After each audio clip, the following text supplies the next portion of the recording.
Madam Speaker, I rise today to ask members to join me in voting no on the previous question. For the past couple years, the American people have been forced to make some extremely difficult budgeting decisions. Because when times are tough and your back is up against the wall, you have no choice but to rein in your expenditures and pare down your debts. This vote today on the previous question, the reason why we're standing in opposition is because Republicans would like to see us include in this rule the opportunity to vote on this week's winning U-Cut proposal. This proposal would prohibit funding for the droves of puzzling and flamboyant signs attributing various projects to last year's stimulus bill. Often visible along highways, these signs do not provide any meaningful information and do not create any jobs.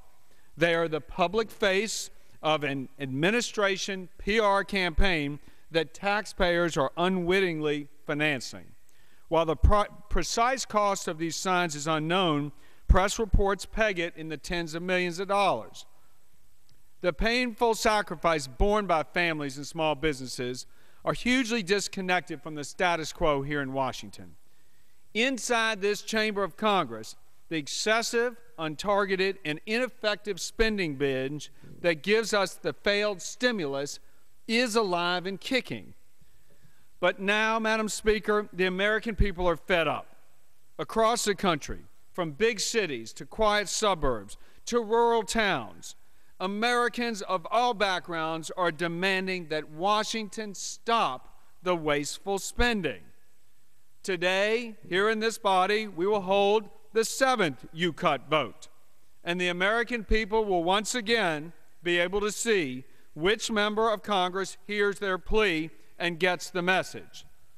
This week's proposal by Representative Schock of Illinois would require agencies to report on the amount already spent on the signs, and it would recapture those funds by reducing the agency's administrative expenses by that same amount. Madam Speaker, America is at a crossroads.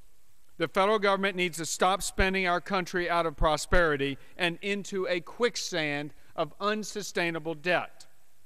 We need to change the culture in Washington and tip the balance in the direction of savings.